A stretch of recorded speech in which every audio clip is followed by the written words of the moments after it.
Hello friends, as promised, I'm back with another video.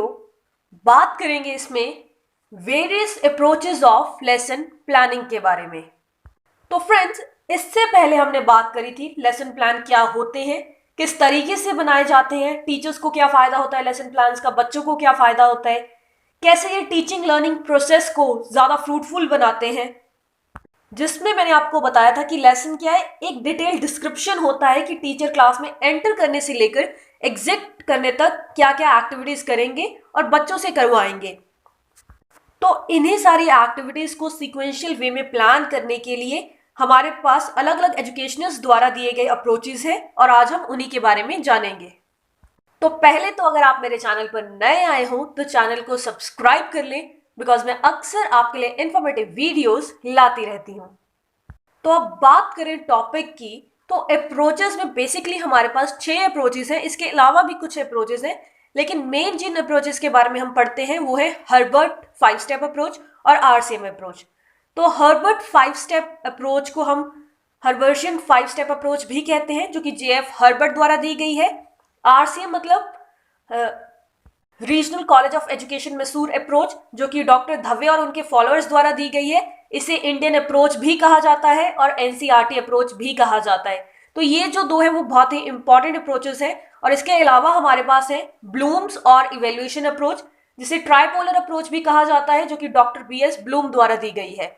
Next है हमारे पास ग्लोवेरियन approach, जो कि एएसटी ग्लोवर द्वारा दी गई है। बेसिकली इन्होंने क्रिटिसाइज किया था हर्बर्ट अप्रोच को। इनका कहना था कि हर्बर्ट अप्रोच जो है वो ज्यादा स्टीरियोटाइप्ड है, पीपल एक्टिविटी के लिए इसमें कम स्कोप है।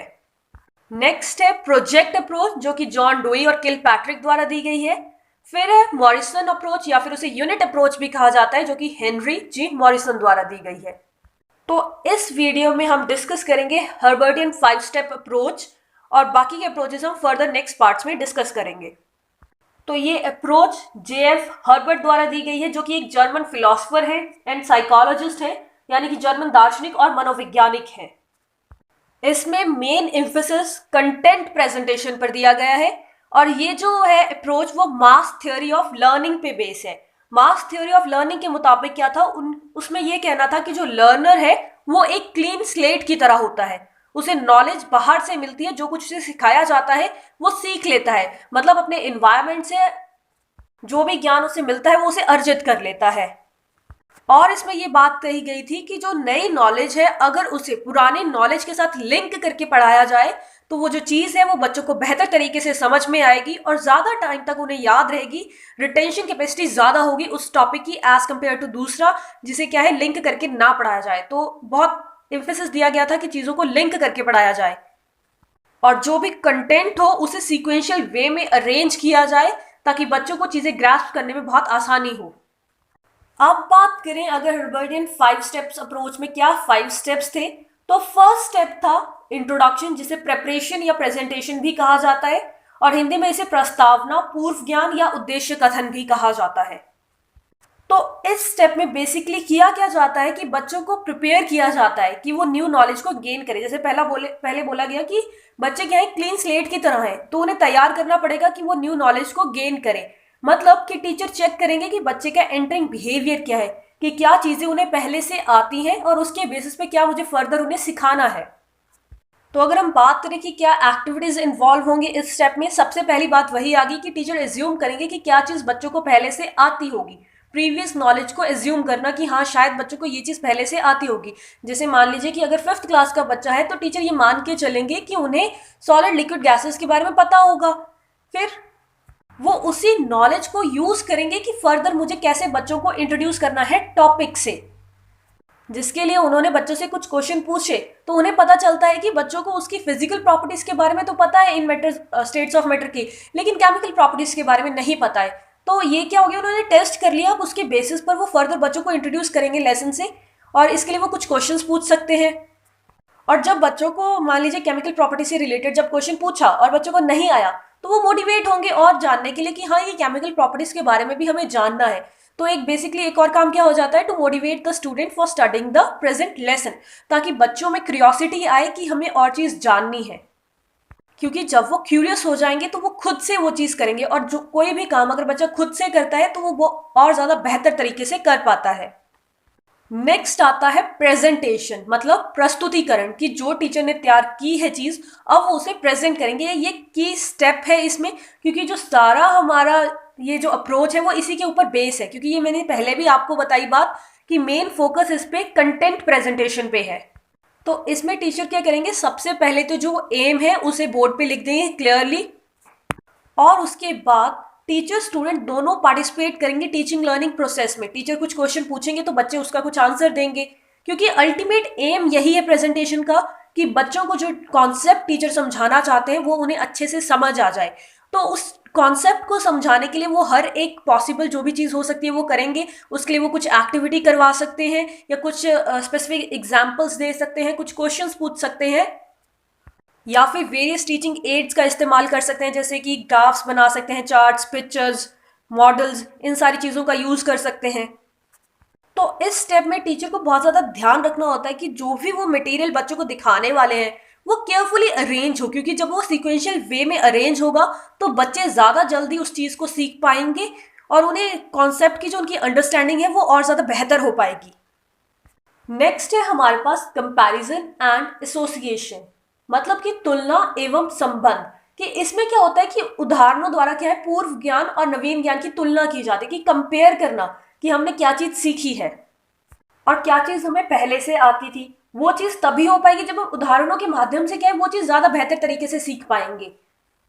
जैसे मैंने आपको पहले बताया कि स्टेट्स ऑफ मैटर की ही अगर हम बात कर रहे हैं तो टीचर उन्हें एग्जाम्पल देते हैं, जैसे मान लीजिए टेबल चेयर।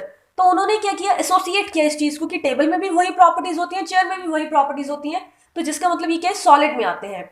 और वहीं पे अगर टीचर बोलते हैं टेबल और जूस, तो वहां पे उन्होंने क्या किया, इसे कंपेयर किया कि दोनों की प्रॉपर्टीज क्या है, अलग अलग है, कि उसकी अलग फिजिकल प्रॉपर्टीज है और दूसरी चीज की अलग फिजिकल और केमिकल प्रॉपर्टीज है, वो लिक्विड्स में है जूस।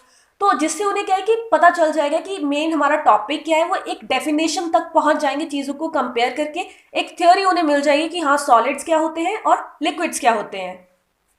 और अगर एक बार बच्चे को टॉपिक की समझ बन जाती है, वो उस डेफिनेशन तक पहुंच जाते हैं, चीजों को कंपेयर करना सीख जाते हैं, एसोसिएट करना सीख जाते हैं, तो टीचर्स फर्दर उनसे एग्जाम्पल्स पूछते हैं, क्योंकि जितनी ज्यादा वो एग्जाम्पल्स दे पाएंगे इसका मतलब है उतना ही ज्यादा टॉपिक उन्हें अच्छे से क्लियर हो गया है, ताकि वो इनोवेटिव वे में सीख पाए, अपनी क्रिएटिविटी भी लगा पाए उस चीज में, क्योंकि जितने अलग अलग एग्जाम्पल देंगे उतना ज्यादा उनकी समझ बेहतर होती चली जाएगी। नेक्स्ट आता है इसमें जनरलाइजेशन, यानी कि नियमीकरण, मतलब उदाहरणों के माध्यम से सिद्धांत पर पहुंचना, कि एग्जाम्पल्स के बेसिस पे एक जनरल आइडिया कंक्लूड करना कि हमने ये चीज सीखी है, जो हमने कंपैरिजन किया अभी तक, जो एसोसिएट किया, जो लर्निंग मटेरियल हमने देखा, जो कंटेंट हमने देखा, उसके बेसिस पे हमने जनरलाइज कर लिया कि हाँ ये टॉपिक हमने चीज सीखी है। जैसे पहले टीचर ने बच्चों को टॉपिक बताए, फिर उसके बाद प्रेजेंटेशन में टीचर ने अलग अलग एग्जाम्पल्स दे के या फिर अलग अलग टीचिंग एड यूज करके उन्हें सॉलिड लिक्विड गैस में डिफरेंस बताया। फिर कंपैरिजन एंड एसोसिएशन में क्या किया था उन्होंने, कि बच्चों को कंपैरिजन के बेसिस पे एक डेफिनेशन पर पहुंचे, वो एक थ्योरी पर पहुंचे, फिर अब उसके बाद क्या है कि कंक्लूड हो गया बच्चों को कि हाँ सॉलिड्स में ये फर्क होता है, लिक्विड्स में ये होता है और गैसेस में ये होता है। तो ये जो फॉर्मुलेशन की है ना कि प्रोसेस है, जो फॉर्मुलेशन है वो एक टीचर को क्या है बच्चों पर ही रहने देना चाहिए कि वो खुद पहुंचे उस कंक्लूजन तक, जिससे उन्हें क्या है कि उन्हें पता चलेगा कि स्टेप बाय स्टेप हमें कैसे कंक्लूजन तक पहुंचना है, अगर कुछ और टॉपिक भी उन्हें दिया जाता है। तो इस स्टेज में टीचर का काम ये होता है कि वो एक स्टेप बैक रह के बच्चों को सिर्फ ऑब्जर्व करे, और अगर उन्हें लगता है कि कहीं उनकी गाइडेंस की ज़रूरत है तो वो गाइडेंस उन्हें दें, और अगर कहीं उन्हें फील होता है कि बच्चा क्या गलत दिशा में जा रहा है तो उन्हें सही दिशा दिखाएं। लेकिन ये काम क्या है, बच्चे को खुद करने दें, क्योंकि अगर वो बच्चे खुद नहीं करते तो फिर उन्हें स्पून फीडिंग की आदत हो जाएगी। फिर नेक्स्ट टॉपिक भी जो आप करवाएंगे वो सिर्फ आपकी तरफ देखेंगे कि हाँ आप ही अब उन्हें कंक्लूजन बता दें। तो इसीलिए बहुत ज़रूरी है कि बच्चे में स्वयं काम करने की जो इच्छा हो वो जागृत हो और एक हैबिट बने उसकी स्वयं काम करने की। इसके लिए जनरलाइजेशन जो है वो बच्चे खुद करें। नेक्स्ट आता है हमारा स्टेप जो है वो एप्लीकेशन, मतलब प्रयोग करना। अब जो चीज़ सीखी है अगर उसे अप्लाई करना नहीं आ रहा है तो फिर तो टाइम वेस्ट ही किया ना, सीखा क्या है। तो और साइंस एक ऐसा सब्जेक्ट है जिसमें जब तक आपने जो चीज़ सीखी है उसे नई सिचुएशन में आप नहीं अप्लाई कर पा रहे हो तो फिर वो जो आपने जो भी सीखा है वो मीनिंगलेस है, उसका कोई यूज़ नहीं है। तो इसीलिए बहुत ज़रूरी है कि बच्चों को जो टॉपिक उन्होंने समझा है वो अप्लाई करना है। उसके लिए टीचर्स क्या करते हैं, असाइनमेंट्स देते हैं उन्हें, ताकि चेक करना चाहते हैं वो कि बच्चों को वो टॉपिक अच्छे से समझ में आया है या नहीं आया है। और अगर फर्दर फिर उनका कुछ डाउट होता है वो तो टीचर से पूछ के अपने डाउट को क्लैरिफाई कर सकते हैं, जिससे उनकी लर्निंग इंप्रूव होगी। और जो हमारा बेसिक एम था, ये टीचिंग लर्निंग प्रोसेस का जो एम होता है कि बच्चों को जो हम टॉपिक करवाना चाहते हैं वो एकदम परमानेंटली उनके दिमाग में फिट हो जाए, उनका कोई डाउट ना रहे, कोई क्वेरी ना रहे, वो चीज़ भी हो जाएगी यहाँ पे। कि मतलब अगर बच्चों को वो चीज़, वो टॉपिक, जो थ्योरी, जो प्रिंसिपल आपने समझाया है वो अप्लाई करना आ गया है, तो इसका मतलब उनकी जो कॉन्सेप्ट की अंडरस्टैंडिंग है वो बेहतर है और बच्चे इस अंडरस्टैंडिंग के बेसिस पर और भी टॉपिक्स फर्दर करने के काबिल हैं। नेक्स्ट अब हम बात करेंगे outline of lesson plan according to Herbartian approach, कि किस तरीके से ये लेसन प्लान की क्या है आउटलाइन ऑलमोस्ट सिमिलर होगी जो मैंने आपको पिछली वीडियो में करवाई है। उसके लिए आप डिस्क्रिप्शन बॉक्स में चेक कर ले, मैं लिंक प्रोवाइड करवा दूंगी वहां पे, या फिर प्लेलिस्ट में जाके चेक कर लीजिएगा। इसीलिए इसको यहाँ पे ज़्यादा डीप में डिस्कस नहीं करेंगे, सिर्फ मैं आपको बेसिकली थोड़ा सा बता देती हूँ कि किस तरीके से आपको लिखना है। तो सबसे पहले पॉइंट तो वही आएगा जो बेसिक इंट्रोडक्शन होती है कि subject, topic, class, section, date, people, teachers, roll number. फिर उसके बाद आएंगे इसमें general objectives of teaching subject. अब जनरल ऑब्जेक्टिव मैंने आपको बताया था जो कि सब्जेक्ट ओरिएंटेड होते हैं, कि साइंटिफिक एटीट्यूड आई, ये सारी चीज़ें। फिर आएगा specific objective related to the topic, मतलब जो कंटेंट ओरिएंटेड ऑब्जेक्टिव होते हैं हमारे। फिर उसके बाद आती है introduction and statement of aim. फिर प्रेजेंटेशन, जिसमें डेवलपिंग क्वेश्चंस इंक्लूड होते हैं हमारे। फिर एक्सप्लेनेशन और ब्लैक बोर्ड समरी। फिर रिव्यू, रिकैप्चुलेशन या फिर रिवाइज करना कह सकते हैं हमें। फिर उसके बाद इवेल्युएशन, यानी कि होमवर्क देना या असाइनमेंट देना, कि वो चीज़ उन्हें अप्लाई करनी आए। ये सारे पॉइंट्स बहुत ही इलेबोरेटली मैंने पिछली वीडियो में एक्सप्लेन किए हैं, तो मुझे नहीं लगता कि यहाँ पे हमें टाइम वेस्ट करना चाहिए। तो चलिए फटाफट से अब इस टॉपिक को रिवाइज कर लेते हैं कि इसमें हमने क्या क्या सीखा। तो सबसे पहली बात जो हमने सीखी वो अलग अलग अप्रोचेस के बारे में हमने जाना। फिर उसके बाद हमने हर्बर्टन 5 स्टेप अप्रोच में देखा कि इसमें मेन एम्फेसिस कंटेंट प्रेजेंटेशन पर है, ये बात बिल्कुल ना भूलें। फिर उसके बाद हमने इसके जो 5 स्टेप्स थे उनके बारे में जाना, जिसमें था इंट्रोडक्शन, प्रेपरेशन, जिसमें क्या होता है कि प्रीवियस नॉलेज टेस्टिंग होती है, एंटरिंग बिहेवियर बच्चे का देखते हैं और फिर उन्हें मोटिवेट करते हैं कि वो फर्दर और ज़्यादा चीज़ें सीखने के लिए मोटिवेट हो, उनमें इच्छा जागृत हो फर्दर चीज़ें सीखने की। फिर उसके बाद हमने बात करी थी प्रेजेंटेशन की, या फिर हम इसे डेवलपमेंट भी कहते हैं, प्रस्तुतिकरण बोलते हैं, जिसमें क्या है कि क्या एम है वो स्टेटमेंट होती है एम की। फिर उसके बाद बच्चों को वो चीज़ें अच्छे से समझ में आए उसके लिए बेटर अंडरस्टैंडिंग के लिए एक्टिविटीज़ करवाई जाती हैं, जनरल और स्पेसिफिक टीचिंग एड्स का इस्तेमाल किया जाता है। फिर उसके बाद हमने पढ़ा था कंपैरिजन एंड एसोसिएशन, मतलब तुलना एवं संबंध, जिसमें हमने क्या देखा था कि कैसे इनोवेटिव वे में बच्चे डेफिनेशन तक पहुंचेंगे, अलग अलग चीज़ों को कंपेयर करके और एक जैसी चीज़ों को एसोसिएट करके। नेक्स्ट फिर हमने सीखा था जनरलाइजेशन, मतलब नियमीकरण, कंक्लूजन के बेसिस पर कैसे बच्चे मतलब एग्जाम्पल्स के बेसिस पर कैसे बच्चे कंक्लूड करेंगे, जो अभी तक एक्टिविटीज हुई है उनके बेसिस पर कैसे कंक्लूड करेंगे, जिसमें टीचर क्या है एज अ गाइड उनकी मदद करेंगे। फिर नेक्स्ट 5th स्टेप था वो था एप्लीकेशन, कि मतलब जो सीखा है उसे अप्लाई करना, मतलब कॉन्सेप्ट की प्रॉपर अंडरस्टैंडिंग होना, कितना कॉन्सेप्ट बच्चे को समझ में आया है वो चेक करना। इसके बाद बहुत जल्द मैं आपके लिए इंडियन अप्रोच और ब्लूम्स और इवेल्युएशन अप्रोच पर भी वीडियो लाने वाली हूं। तब तक अगर आपको ये वीडियो अच्छी लगी हो तो अपने फ्रेंड्स, अपने क्लासमेट्स के साथ शेयर जरूर करें, और अगर कोई भी डाउट हो या कोई सजेशन हो आपका इस वीडियो के रिलेटेड तो वो भी मुझे कमेंट सेक्शन में जरूर बताएं। Thank you and stay connected for more videos.